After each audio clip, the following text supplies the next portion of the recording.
कराची का मौसम इस वक्त इंतहाई खुशगवार है। शहर में कहीं कहीं बूंदाबांदी और हल्की बारिश का सिलसिला वक्फे वक्फे से जारी है। शहर में 6 अगस्त से बारिशें मुतवक्के हैं। इसी वाले से मज़ीद तफसीलात जानते हैं हमारी नुमाइंदा आदिया नाज से। जी आदिया, बताइएगा शहर का मौसम कैसा रहेगा? बिल्कुल, आजकल शहर क़ायद में सुबह सवेरे हल्की बूंदाबांदी कहीं कहीं हल्की बारिश होती है, जिसकी वजह से शहर का मौसम इन दिनों खासा खूबसूरत और सुहाना है। आइंदा आने वाले दिनों में शहर का मौसम कैसा रहेगा और अब नया स्पेल कब आ रहा है, ये जानते हैं। हमारे साथ मौजूद हैं चीफ मेट्रोलॉजिस्ट सरदार सरफराज। अस्सलाम वालेकुम सरदार साहब, अच्छा मुझे बताइएगा कब आ रहा है ये नया स्पेल और कितनी शिद्दत का होगा?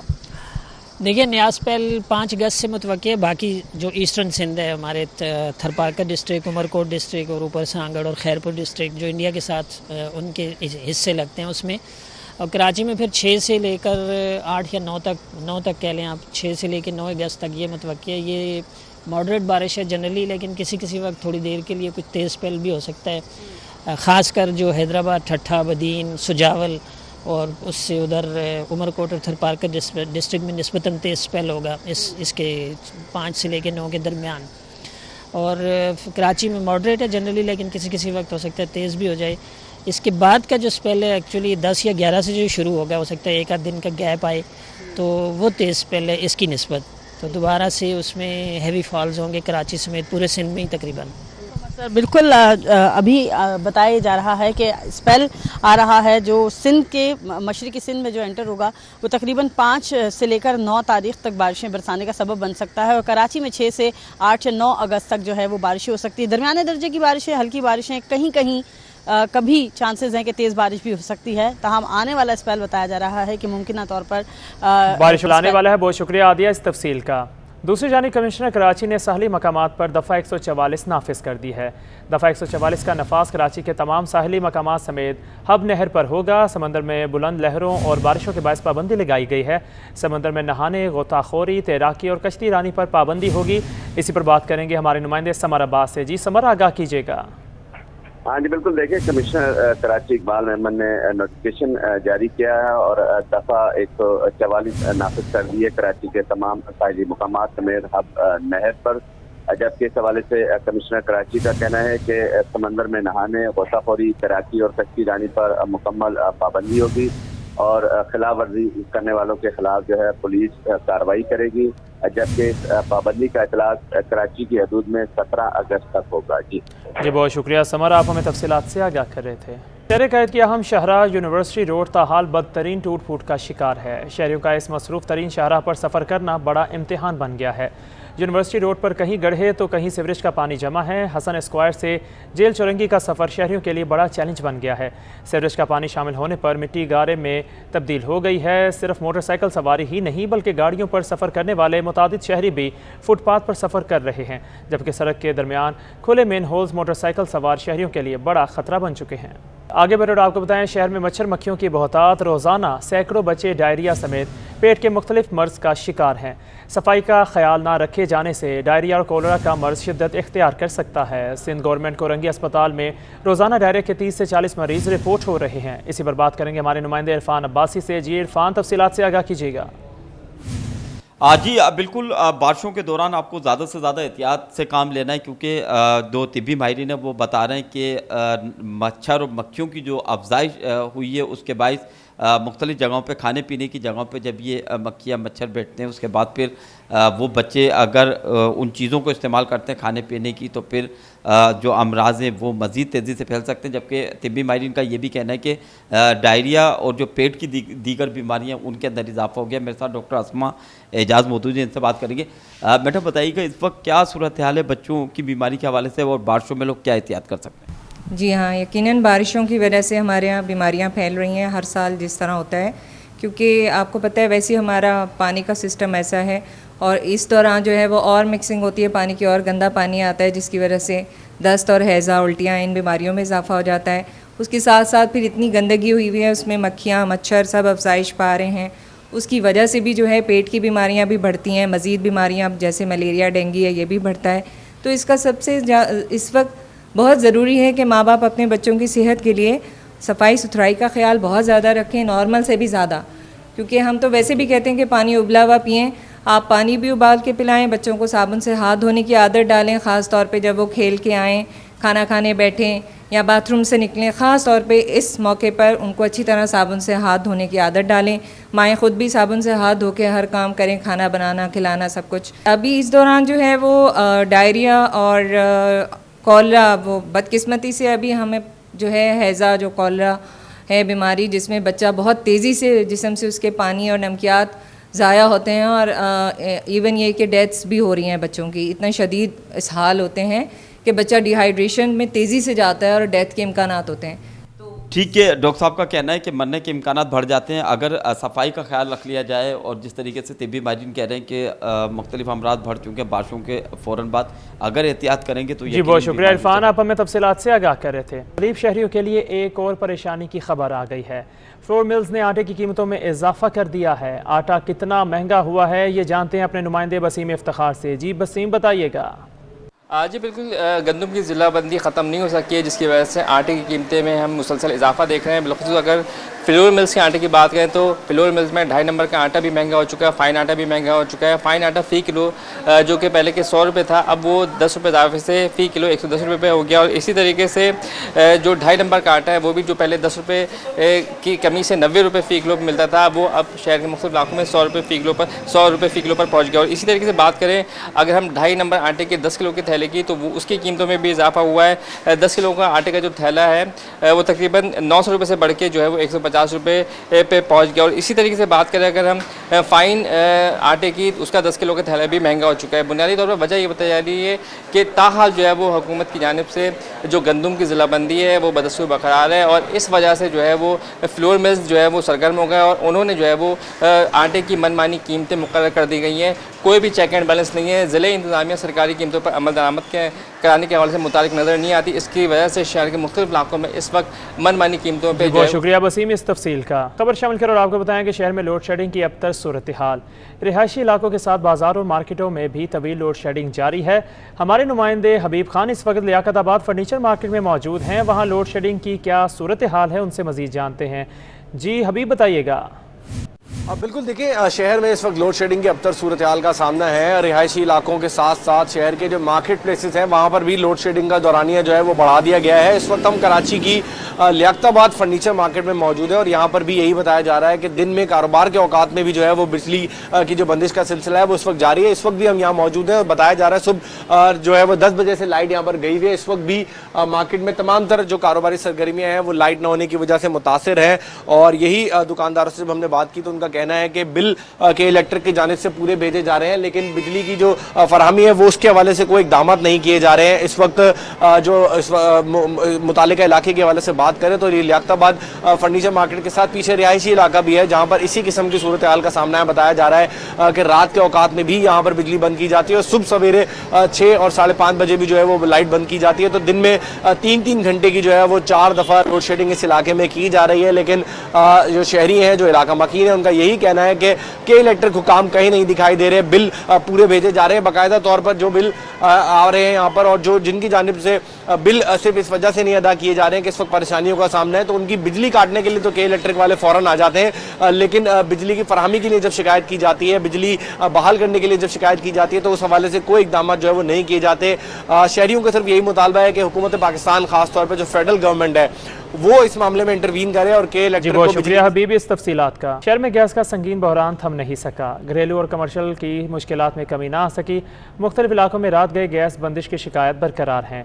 लोड मैनेजमेंट प्लान के बावजूद शहर में गैस बहरान जारी है, जिसके बाद घरेलू और कमर्शियल सारिफिन की मुश्किलात बरकरार हैं। मुख्तलिफ रिहायशी इलाकों में रात 10 से सुबह 7 बजे तक गैस बंद होने की शिकायत बरकरार हैं। दिन भर में रिहायशी इलाकों में गैस प्रेशर में कमी का सामना है। गुलशन इकबाल, गुलिस्तान जौहर, फेडरल बी एरिया और नॉर्थ नाजमाबाद के इलाके मुतासर हैं, जबकि लियारी, बल्दिया टाउन, औरंगी टाउन, मलीर और गुलशन हदीद में भी गैस बहरान जारी है। गैस सिलेंडर्स की कीमतें बढ़ने से कमर्शियल सारिफिन परेशान हैं। शहर कैद में रोज़मर्रा इस्तेमाल की सब्जियां सस्ती मगर हरी सब्जियां महंगी हो गई हैं। सब्जियों की कीमतों में उतार चढ़ाव ने शहरियों की परेशानी में मुब्तला कर रखा है। शहर में टमाटर 40 रुपये तक सस्ता होकर 120 रुपये फ़ी किलो पर आ गया, जबकि प्याज भी 40 रुपये कमी से 80 रुपये फ़ी किलो तक फ़रोख्त होने लगी। धनिया पुदीना 30 रुपये फ़ी गड्डी से कम होकर 15 से 20 रुपये पर आ गया। ताहम मिर्चें 200 रुपये फ़ी किलो से कम नहीं हो सकी। हरी सब्जियों में पालक, तोरी और भिंडी की कीमतों में इजाफा देखा गया। मटर 320 रुपये जबकि पालक और तोरी 200 रुपये फ़ी किलो तक और कहीं कहीं से इससे ज़ायद कीमत पर फ़रोख्त की जा रही है। स्टेट बैंक ऑफ पाकिस्तान ने कवानीन के खिलाफ वर्जी पर 3 बैंकों पर 13 करोड़ 14 लाख 25 हज़ार रुपये जुर्माने आयद कर दिए हैं। जुर्माने कौन कौन से बैंक्स पर और किन वजूहात की बिना पर आयद किए गए हैं, जानते हैं अपने नुमाइंदे अशरफ खान से। जी अशरफ खान, आगाह कीजिएगा। स्टेट बैंक ऑफ पाकिस्तान ने 3 बैंकों के खिलाफ भारी जुर्माने आयद कर दिए हैं और ये जो सहमाही है, ये जो जून 2022 की आखिरी सहमाही में ये जुर्माने किए गए हैं और जो कवानीन की खिलाफ वर्जी पर स्टेट बैंक ने 3 बैंकों पर 13 करोड़ 14 लाख रुपए के भारी जुर्माने आयद कर दिए गए, जिसमें देखा जाए JS बैंक लिमिटेड है जिसपे 8 करोड़ 51 लाख रुपए का जुर्माना किया गया, हबीब बैंक लिमिटेड पे जो है 2 करोड़ 90 लाख रुपए का जुर्माना किया गया और साथ ही बैंक ऑफ पंजाब पर जो 1 करोड़ 72 लाख रुपए का भारी जुर्माने आयद किए गए और साथ ही स्टेट बैंक का ये कहना है तीनों बैंकों की अलग अलग खिलाफ वर्जियां हैं, जिसमें देखा जाए JS बैंक की जो कहा गया है सार्फिन की मालूमात ना रखने पर कार्रवाई की गई और साथ ही फॉरेक्स की कुछ इकदाम सामने आए थे जिसके ऊपर एक्शन किया गया है। साथ ही हबीब बैंक का जो स्टेट बैंक ने बताया कि कवानीन की खिलाफ वर्जी के साथ साथ जो सार्फिन की मालूमात है वो दुरुस्त नहीं रखी थी जिसके ऊपर एक्शन लिया गया है। साथ ही बैंक ऑफ पंजाब का भी ये बताया गया है कवानीन की खिलाफ वर्जी के साथ जो है जो एसेट की जो क्वालिटी थी, जो उसके मैनेजमेंट थी, वो दुरुस्त तरीके से नहीं की गई थी जिसकी वजह से भारी बहुत शुक्रिया अशरफ खान, आप हमें तफसीलात से आगाह कर रहे थे। खबर शामिल करें कि रुकने कौमी असम्बली अली वजीर की दरख्वास्त जमानत पर समाअत हुई। अदालत का स्टेनोटाइपिस्ट गैर हाजिर, स्टेनोटाइपिस्ट की गैर हाजिरी के बायस दरख्वास्त जमानत पर कार्रवाई ना हो सकी। अली वजीर के खिलाफ मुकदमा बोर्ड बेसन थाने में दर्ज है। कारोबारी हफ्ते के तीसरे रोज़ पाकिस्तान स्टॉक मार्केट में ज़बरदस्त तेज़ी दिखाई दे रही है और 100 इंडेक्स में 229 पॉइंट्स का इजाफा हो गया है। पाकिस्तान स्टॉक एक्सचेंज में आज सरमायाकार सरगर्म है। कारोबार के आगाज़ पर 100 इंडेक्स 229 पॉइंट्स इजाफे से 40,420 की सतह पर पहुँच गया है। माहिरीन का कहना है कि गुज़श्ता रोज़ IMF की जानिब से मस्बत पेशरफ्त के बाद सरमायाकारों की हौसला अफजाई हुई है, जिसके बायस मार्केट में ख़रीदारी का रुझान है। कराची में 10 मुहर्रमुल हराम को यौम आशूरा अकीदत और एहतराम के साथ मनाया जाएगा, जिसकी वजह से आशूरा की तैयारियां भी ज़ोर शोर से जारी हैं। कराची में यौम आशूरा की मुनासबत से मुख्तलिफ मकामात पर स्टॉल सज गए। अंचोली, जाफर तैयार सोसाइटी, रिजविया सोसाइटी और सोल्जर बाजार में 10 मुहर्रम की मुनासबत से स्टॉल्स लगाए गए। नुमाइश चरंगी खुरासा इमाम बारगाह पर लगने वाले स्टॉल्स पर अकीदतमंद अफराद शहदाए करबला से मंसूब तबर्रकात, अलम, पटका, तलवार, ढाल, पंजा, झूला, जुलजना की डमी, खंजर, तीर कमान, कड़े, छल्ले, मशकीज़े खरीदते नजर आते हैं। अहले तशी अफराद स्टॉल से खरीदे गए तबर्रकात को मन्नत पूरी होने पर चढ़ावे के लिए इस्तेमाल करते हैं।